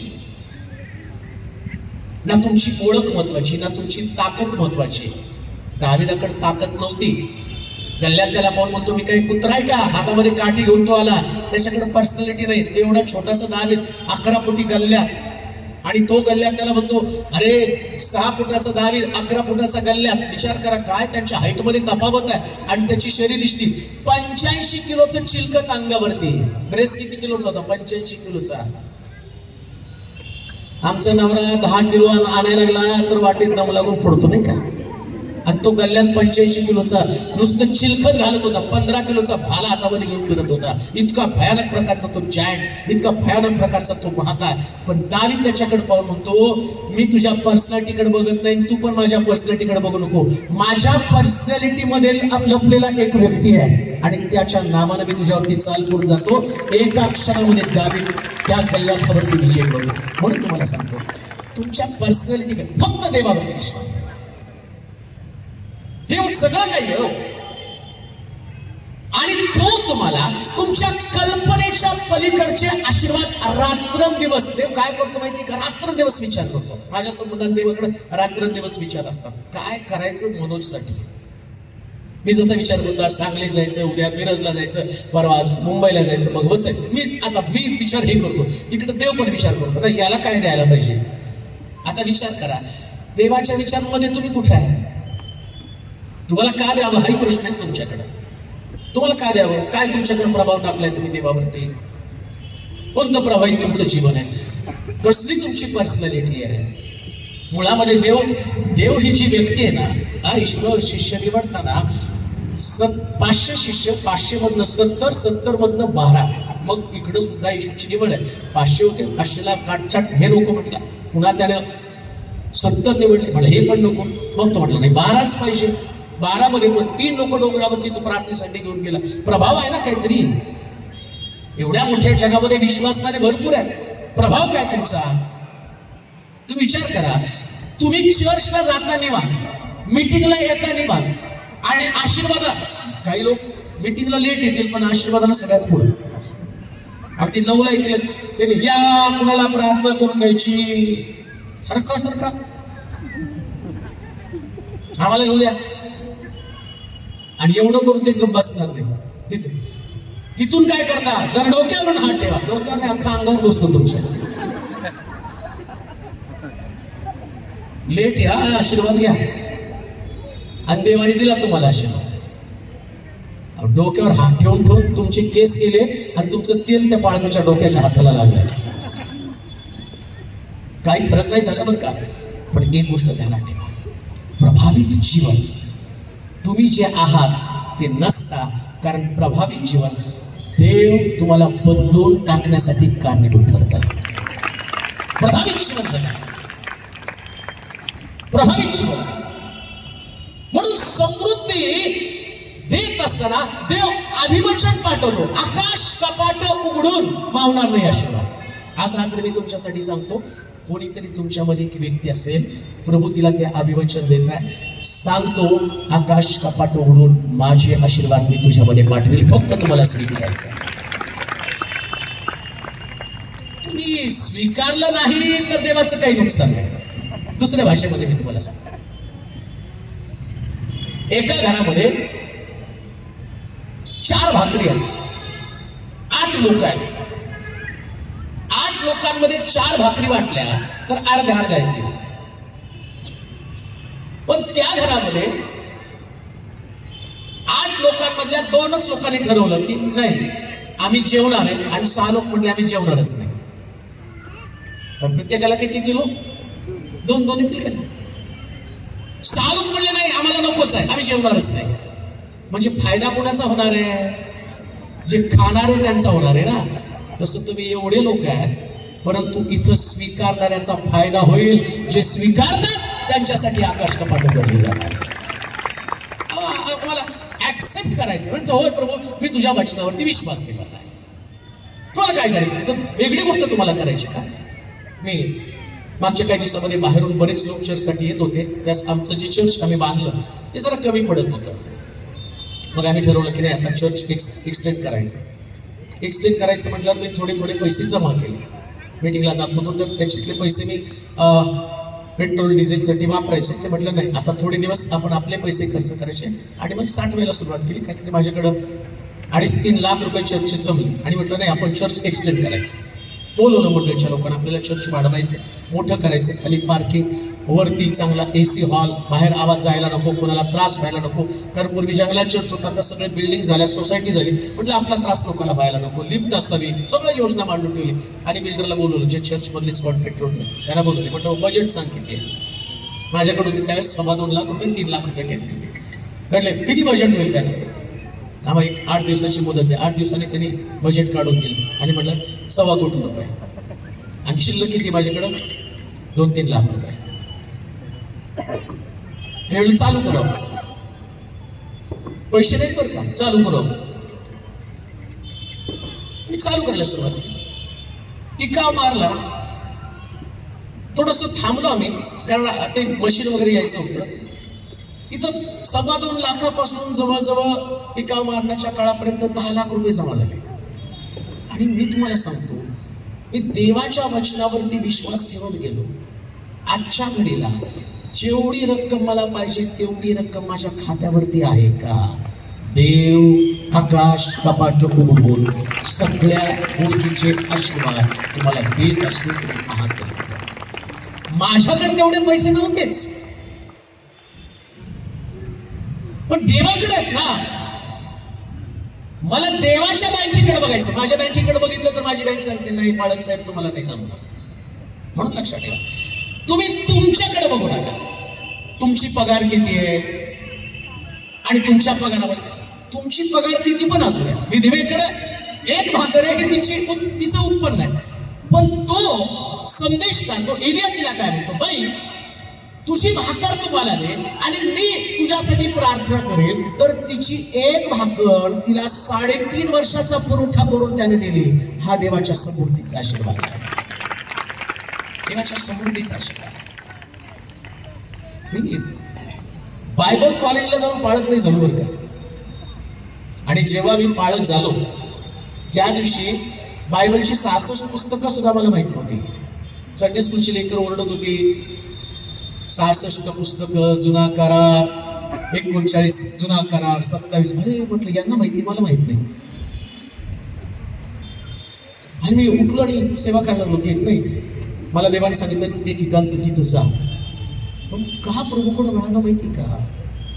एक इन्सिडेंट असा घडला माझ्या जीवनामध्ये, त्याच्यावरून कळलं. माझा मित्र मरता मरता, अतिशय बुद्धिमान मित्र, ऍक्सिडेंट झाला, जमिनीवरती पडला, घटका मोजायला लागला, शेवटची डोकीची कवटी फुटली. आणि तो हुशार विद्यार्थी शेवटची घटका जमिनीवरती मोजत असताना मला त्या घटनेनं सुन्न करून टाकलं. आणि ती घटना मला सांगत हे तुझं जीवन आहे. आम्ही दोघं संगती चाललेले, गाडीने त्याला धडक दिली, तो जमिनीवरती पडला, तडफडत आहे, कोणी थांबायला तयार नाही. आणि तो मरत असताना त्याची अवस्था बघून मी देवाकडे प्रार्थना केली, देवा याला वाचव. भविष्याचे स्वप्न रंगवता एवढं तल्लीन होऊन गेलो की मला असं वाटलं माझं जीवन खूप भारी असणार आहे, खूप चांगलं असणार आहे. पण बुद्धिमान मनुष्य, तुम्ही माझा कॉलेजमध्ये फर्स्ट येणारा मित्र, ज्यावेळेस मृत्यूची घटका मोजत असताना, तडफडत असताना त्याला कळत होतं की आता मी मरणार. त्यास मी गुडघे टिकून प्रार्थना केली, प्रभूजी याला वाचव. याला वाचवलं तर हे पुस्तक टाकून देईल, बायबल हातामध्ये घेऊन फिरेल. हॉस्पिटलमध्ये त्याला नेलं, 15 दिवस कोमामध्ये होता. पण रोज मी प्रार्थना करतो तरी प्रभूला म्हणत होतो, प्रभू याला वाचव, याला वाचव. हा जर मित्र वाचला तर मी तुझ्या अस्तित्वावरती विश्वास ठेवेल. आणि 15 दिवसांनी माझा मित्र वाचला, शुद्धीवरती आला. तेव्हा पुस्तक टाकलं, बायबल हातामध्ये घेतलं. अनुभवानं मी तुम्हाला सांगतो, हा देव अद्भुत प्रकारचा ना. आपल्या बुद्धीवरती विश्वास ठेवा, ना आपल्या शरीरावरती, ना आपल्या ताकदीवरती, ना आपल्या ओळखीवरती, ना पैशावरती, कशावरती विश्वास ठेवू नका. पण ज्याच्यावर विश्वास ठेवायचा तो विश्वास योग्य देव आहे. विश्वास आणि तो म्हणतो मी तुला समृद्धीचे आशीर्वाद दे. तुमची परिस्थिती काही पण असू द्या, आज तुम्ही कर्जबाजारी असाल आणि तुमच्या कर्जाची अवस्था ज्या देव आकाश कपाट उघडेल. एक दिवशी तुम्ही कर्जबाजारी असाल, पण देवानं आकाश कपाट उघडल्यावर तुम्ही सगळ्यात समृद्ध असाल. 4 कोडी या कोड्यांनी म्हटले बाहेर मरायचे, आताही जाऊन मरायचे, सैनिकांना जाऊन मिळू. आणि ते चालायला लागल्याबरोबर शास्त्र सांगतं या 4 कोड्यांच्या पायामध्ये देवानं घोड्याच्या टापाचा आवाज दिला. आणि 4 कोड्यांचा आवाज ऐकून सगळ्या सैनिकांनी छावण्या खाली केल्या आणि ते गेले. आणि शास्त्र सांगतं या कोड्यांकडे काही नव्हतं, त्यांचं कोडानं भरलेलं शरीर आहे, पण देवानं त्यांना समृद्ध केल्यावर त्यांनी पोशाख, सोनं, चांदी आणि सर्व प्रकारची उंची अन्न त्यांनी घेतलं. आणि ते म्हटले आज शुभवर्तमान सांगण्याचा दिवस आहे. शाळेत जातो आणि समुद्रातल्या लोकांना सांगतो देवानं आपल्या लोकांची भेट घेतलेली, ज्या घोड्यांना कुणी जवळ येऊ देत त्यांची भेट घेतल्यावर त्यांच्याकडनं शुभवर्तमान ऐकून अख्खं शंभर दणाणून गेलं. त्यांना कळलं देवानं भेट घेतली. सांगलीकरांनो, आता तुमचा समय आला. देव तुमची भेट घेणार आहे. परमेश्वर तुमची परिस्थिती बदलणार 100% बदलणार. कारण माझा देव हा बदलणारा देव आहे. देव बदलणारा देव आहे. शास्त्र सांगतं तो तुम्हाला समृद्धीचा आशीर्वाद देईल. एकच आणखी गोष्ट वाचूया, मला वाटते त्याच ह्याच्यामध्ये 12 वचन पुन्हा 12 वचन 31-12 हिरमया. ते येऊन सियोनाच्या माथ्यावर आनंदाने गातील. परमेश्वराची उपयुक्त वरदाने म्हणजे धान्य, नवा द्राक्षरस, ताजे तेल व गुरामेंढांचे वस्य याकडे लोटतील. त्यांचा जीव भरपूर पाने दिलेल्या बागेप्रमाणे होईल. आता दुसरा आशीर्वाद. पहिला आशीर्वाद तर समृद्धी. आता प्रॉब्लेम काय माहिती का, माणूस किती पण समृद्ध असतो पण चेहरा सुकलेला असतो बघा. चेहऱ्यावर त्याचा फ्रेशनेस नसतो. कितीही सुंदर हिरोईन असले ना, तुम्ही मागच्या दिवसामध्ये बघितलं, मला वाटतं किती सगळ्यात फेमस ऍक्टर 90च्या दशकातली काहीतरी दिव्या भारती का खूप सुंदर होती. चांगले ऍक्टर तिच्यासाठी वेडे झाले. एवढं सुंदर, एवढी सुपरस्टार. पण ती दिव्या भारती खिडकीमध्ये बसली. अचानक तिच्या मनामध्ये इतकी निराशा येते आणि निराशेमुळे ती खिडकीतनं उडी मारते आणि ती ऍक्टर मरून जाते. काय प्रॉब्लेम होता तिच्याकडं? पैसा होता, सौंदर्य होतं, ओळख होती, मान सन्मान होतं, लोकांनी डोक्यावर तिला घेतलं होतं. अजून एक ऍक्टरचं नाव आहे तो सुशांत. म्हणजे मी बघत नाही बरं का, नाही तर तुम्हाला वाटतं पाळक साहेब सगळे बघतात वाटतं. दिव्या भारतीपासून सुशांत पर्यंत सगळं त्यांचं चालू आहे प्रवास. टीव्ही बघत असतो, पेपर वाचत असतो, त्या पेपरमध्ये बघितलं की तो सुशांत इतका सुंदर, चांगला प्रतिभावंत कलाकार, एवढं सगळं त्याच्याकडे सुंदर होतं. चांगली गर्लफ्रेंड होती, नाव होतं, पैसा होता, स्टार म्हणून चाललेला होता, एवढा सुंदर चित्रपट काढला, लोकांनी त्याला डोक्यावर घेतलं, त्याच्या कलेची किंमत केली. तो पण आत्महत्या करतो. का आत्महत्या करतो? सगळं त्याच्याकडे आहे ना. का त्याचा चेहरा म्लान झाला, का त्याचा चेहरा दुःखी झाला? ऐका, आणि काही लोकांकडे जर तुम्ही बघितलं ना, प्रचंड कष्ट करत असतात, दिवसभर काबाड कष्ट, संध्याकाळी आपल्या परिवारामध्ये येतात आणि परिवारातल्या लोकांना पाहिल्यावरती ते प्रसन्न असतात. मंडळीमध्ये पण ते गरीब लोक असतात.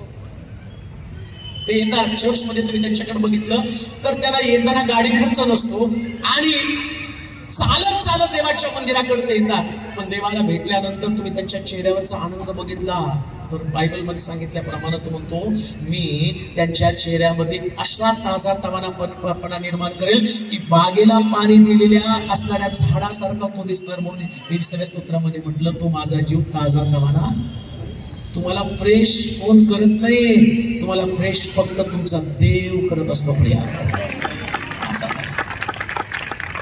थकवा नावाची गोष्टच नसते तुमच्या. फ्रेश कुराचे पुत्र जापन यास्ता पृथ्वी उलटी पालटी झाली, सागराच्या उच्चपणानं पर्वत हल्ले तरी आम्ही भिणार नाही. आणि लक्षात घ्या, तुम्ही दुःखी आहात, तुम्ही चिडलेले आहात, तुम्ही रागावलेले आहात, तुम्ही निराश आहात, हे सगळं तुमच्या चेहऱ्यावर दिसतं का?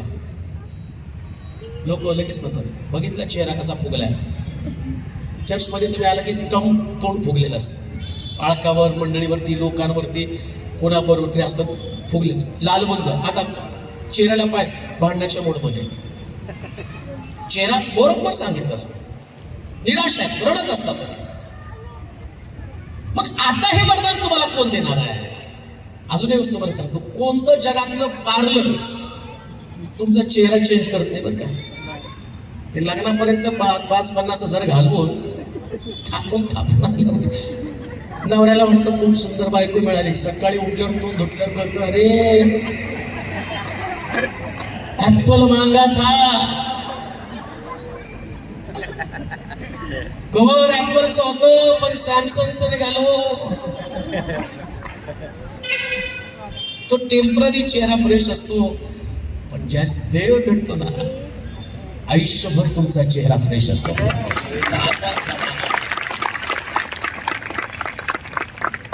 फ्रेशनेस जात नाही हो. आणि म्हणून आम्ही पाहतो की काले म्हणतो 40 वर्षाचा होता त्यास मी मोशे बरोबर चाललो, आज मी 85 वर्षाचा आहे.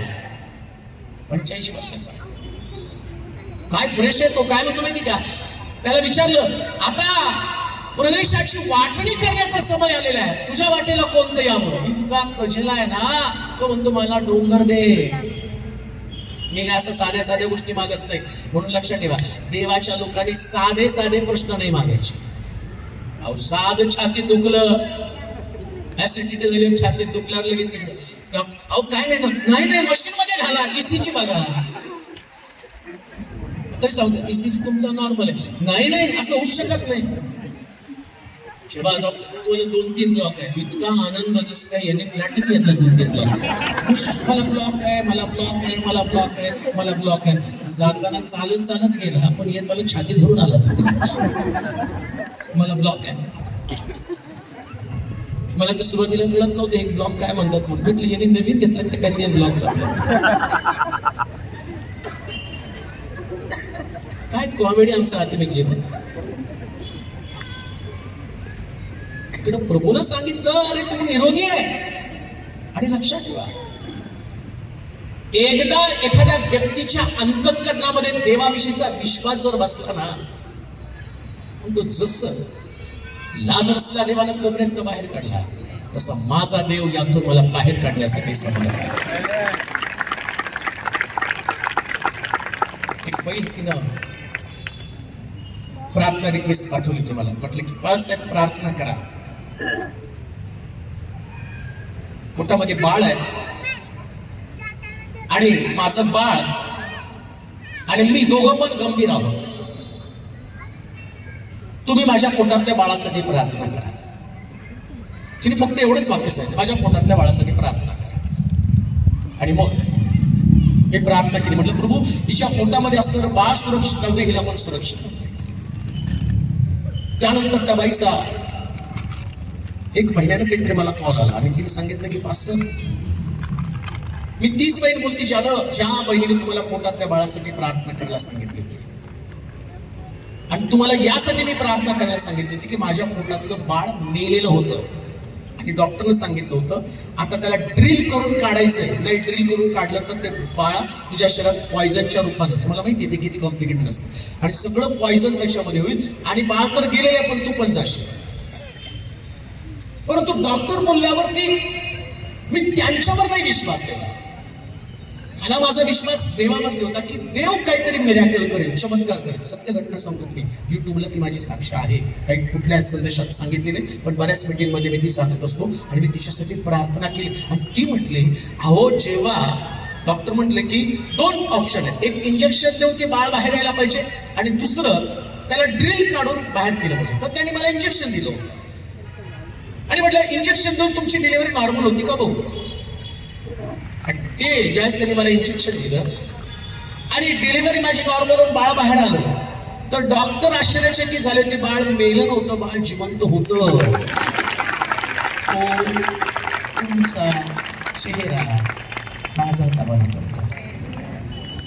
हात दुखत. एक गोष्ट ध्यानात ठेवा, मला तुम्ही देवाविषयी रात्रभर जरी बोलायला सांगितलं ना, मी थकणार नाही. का तर मला माहिती आहे की इतका सुंदर सुरेख देव मला भेटलेला आहे की तो देव पाहिजे ते आम्हाला देत असतो. प्रिया पाहिजे ते हो, काय पाहिजे तुम्हाला प्रश्न पडतो. देवाकडे बघताना तुम्ही इतकंच मागू नका. नाही का मेडिकलमध्ये गेल्यावर तुम्ही तिथं तेल नाही मागू शकत, नाही का किराणाच्या दुकानामध्ये गेल्यावर औषध नाही मागू शकत, रेशनच्या दुकानामध्ये गेल्यावरती तुम्ही बूट चप्पल नाही मागू शकत. सगळं तुम्हाला वेगवेगळ्या दुकानात जावं लागतं. देव ही अशी गोष्ट आहे, त्याच्याकडे गेल्यावर तुम्हाला सगळंच मिळतं. आरोग्य, शांती, समाधान, बरकत, सगळ्या प्रश्नाची उत्तर. म्हणून देवाची आम्हाला गरज आहे, फक्त देवाची. काय गरज आहे? तो म्हटला तुझा जीव ताजा नवाना मी करेल. लक्षात घ्या, आज जे जीवन आम्ही जगत आहोत, ऐका सर तुम्ही देवाचे लोक आहात, तुमचा विश्वास तुमच्या देवावरती आणि तुम्ही देवाच्या मागे मनापासून धावत आहात. आईस तुमचं दिवस रात्र रात्र फक्त देव देव देव देव देव देव बस, बाकी कुठला विचार नाही. देवासाठी झपाटलेले लोक तुम्ही आहात. अंतःकरणामध्ये दुसरं काहीच नाही, फक्त देव आणि देवाचं प्रेम. आणि पुन्हा मी तुम्हाला सांगतो, जगामध्ये वास्तव, सत्य आणि अटळ जर काय असेल तर फक्त देव, बाकी सगळं डुप्लिकेट आहे. फक्त देवच, कोणच नाही देवाशी. ना शिक्षण, ना पैसा, ना प्रतिष्ठा, ना मान सन्मान, कोणतीच गोष्ट विश्वास योग्य नाही. कोणतीच गोष्ट नाही त्या, देव विश्वास योग्य आहे. आणि बायबल काय सांगत माहिती का? आज जर तुम्ही कष्टी असण्याचं कारण काय? तुमच्यामध्ये कष्ट आहे. तुमच्यामध्ये आज जे कष्ट असण्याचं कारण काय? तुमच्यामध्ये देवाचं अस्तित्व नाहीये. देव असलं की कष्टच नाही हो. तर तुमच्यामध्ये देव आहे ना, तुम्हाला खात्री आहे की देव माझी गरज भागवणार. परमेश्वराची उपस्थिती. म्हणून तुला शुनेम या ठिकाणच्या स्त्रीचं वैशिष्ट्य काय? शुनेम या ठिकाणची स्त्री त्या ठिकाणामध्ये म्हणते, रस्त्यानं जाणार हा देवाचा मनुष्य दिसतोय. ऐका बरं का. आणि ती काय म्हणते माहिती का? तिच्या नवऱ्याला म्हणते, या मनुष्याला आपल्या घराच्या धाब्यावरती खोली बांधून देऊया. तिच्या नवऱ्याशी ती बोलली. आलिशा या शब्दाचा अर्थ तारण आहे. आलिशा म्हणजे तारण, येशूचं प्रतीक आहे ते. आलिशा म्हणजे येशू. आलिशा जेव्हा मेला, ऐका कसं तुम्हाला आलिशा येशूचं प्रतीक आहे ते तुम्हाला सिद्ध करून दाखवतो. आलिशा जेव्हा मेला, त्या आलिशाला एका थडग्यामध्ये ठेवलं आणि आलिशाच्या अस्थी त्या थडग्यामध्ये राहिला. आणि एक मनुष्य आणून तिथं पुरला. आलिशाच्या अस्थी त्या मृत माणसाच्या शरीराला लागल्या आणि मृत माणूस जिवंत झाला. पवित्र शास्त्रामध्ये तसंच आहे. येशू ख्रिस्त मेला, कबरेत गेला, आणि ज्यावेळेस तो कबरेत गेला तर असं लिहिलं, तो शेवटचा शब्द बोला, पूर्ण झाले, आणि त्याने आपला आत्मा तुझ्या हाती सोपवतो असं म्हटला. आणि तिकडं मंदिराचा पडद्यावर पासून खाली दुबांगला. येशूचा आत्मा अधोलोकामध्ये गेला आणि अधोलोकामध्ये जाऊन असं लिहिलं, कबरेमधनं मेलेले लोक जिवंत झाले. आलिशाच्या अस्थीनं सुद्धा एक व्यक्ती जिवंत झाला. आता येशू त्याचं आत्मा तिथं गेला. बरं, इकडं सुद्धा मेलेले जिवंत झाले. आलिशा म्हणजे येशूचं प्रतीक आहे. आता मला तुम्हाला सांगू द्या, ज्या स्त्रीनं आपल्या घरातलं दुःख दूर करण्यासाठी, तिच्या घरातलं दुःख कोणतं आहे? का तिचा चेहरा लाल झाला होता? आलिशा म्हणतो ना त्या स्त्रीला, त्या शुनेमच्या स्त्रीला, त्या शुनेमकडला वर बोलू का? तर मी त्याचा चेहरा वाचला, मला जाणवतं तिच्याकडे दुःख आहे. कदाचित नवऱ्याची नोकरी असेल, कदाचित दुसरं काहीतरी असेल. त्यावेळेस ती काय म्हणते माहिती का? आलिशा म्हणतो, काय तुझ्या नवऱ्याला राजाकडे शिफारस करू का? ती म्हणते, राजाकडे शिफारस करू नका. माझ्या चेहऱ्यावरचं दुःख असण्याचं कारण मला लेकरू नाही, माझं घर नांदतं व्हावं. त्यास आलिशा तिला म्हणतो, वसंत रूपी पुनरूपी आल्यावर तुझ्या घरामध्ये लेकरू असेल. आणि पुन्हा आलिशा आल्यावर तिच्या चेहऱ्यावरती दुःख नव्हतं का? कारण तिच्या घरामध्ये आलिशाची जागा होती. जेव्हा तुमच्या घरामध्ये आलिशाची जागा असेल, त्याच क्षणाला तुमच्या घरामध्ये सगळं दुःख दूर झाल्याचं तुम्हाला दिसणार आहे. आम्ही म्हणाल का? देवाचे प्रिय लोक, जाता जाता समारोप करून तुम्हाला सांगतो, जीवनामधलं दुःख दूर होण्याचा मार्ग जर कोणता असेल तर फक्त देवच. आणि आज रात्री समारोप करताना मी तुम्हाला सांगेन, देवाची इच्छा जे तुम्ही गमावलं ते तुम्हाला पुन्हा प्राप्त व्हावं. आपल्या जागेवर आपण उभं राहूया, आपले डोळे बंद करूया.